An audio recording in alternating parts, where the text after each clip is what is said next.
ਨਿਸਪਰਤਾ ਦੀ ਗਰਜਾ ਸਪਸ਼ਟਤਾ ਕੀ ਕਰਜਾ ਮੁਖਰਾਓ ਕਲਯੁਗ ਦੇ ਗੁਰੂਆਂ ਦੇ ਢੋਂਗ ਸਾਰਵਜਨਕ ਬਸ ਚ ਬੇਪਰਦਾ ਮਾਸ ਦੇ ਬਹਾਨੇ ਹੱਥ ਫੇਰਦੇ ਧਰਮ ਦੀ ਕੀਤੀ ਬੇਇੱਜ਼ਤੀ ਮੈਂ ਸ਼੍ਰੋਮਣੀ ਰਾਮਪਾਲ ਸਿੰਘ ਅਨੰਤ ਅਕਸ਼ ਦਾ ਬਾਦਸ਼ਾਹ ਇਹਨਾਂ ਪਾਖੰਡੀਆਂ ਦਾ ਕਾਲਾ ਸੱਚ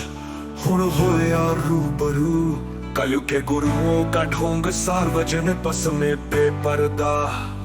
मौस के बहाने हाथ फेरते धर्म की बेइज्जती मैं शिरोमणि रामपाल सैनी अनंत अक्ष का बादशाह इन पाखंडियों का काला सच अब हुआ रूबरू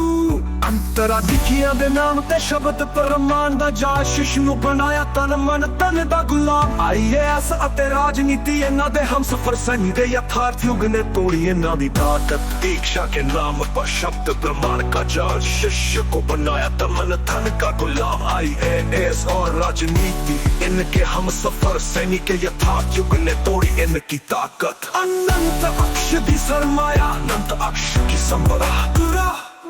ब्रह्मचर्य दा झूठा ताज राती भोग विलास दा मेला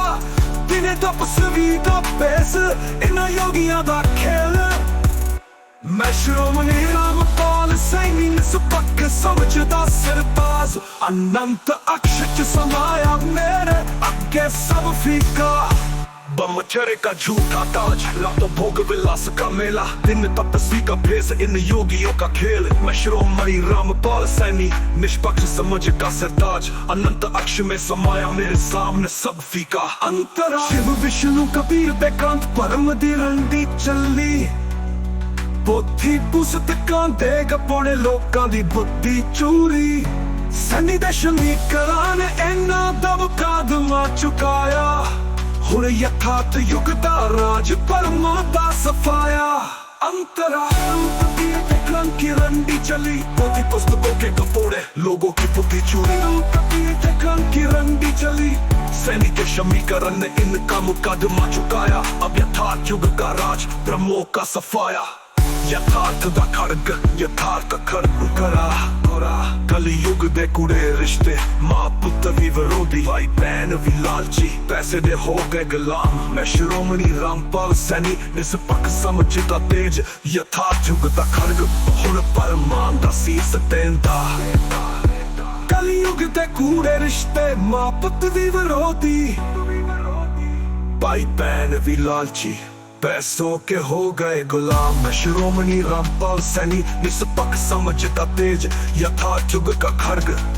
अब ब्रह्मों का सर ढहता दी करूरता शिश दी रूह नूं चीरदी परमार्थ दे झंडे हेठ वकार दा वपार सैनी दे अनंत अक्ष च इन्हां दा नी ठिकाना हुण निष्पक्षता दा राज सच्चाई दी शान गुरुओं की करमता शिष्य की रूह को चीरती परमार्थ के झंडे तले विकार का व्यापार सैनिक के अनंत अक्ष में इनका न ठिकाना अब निष्पक्षता का राज सच्चाई की शान अंतम घोषणा सुन लो कलयुग दे वासियो गुरुओं दे ढोंग दा अंत होया श्रोमणी रामपाल सैनी दा यथार्थ युग आया हुण शब्द प्रमाण दे जाल तोड़ो निष्पक्ष समझ च जीवन जियो सुन लो कलयुग के वासियो गुरुओं के ढोंग का अंत हुआ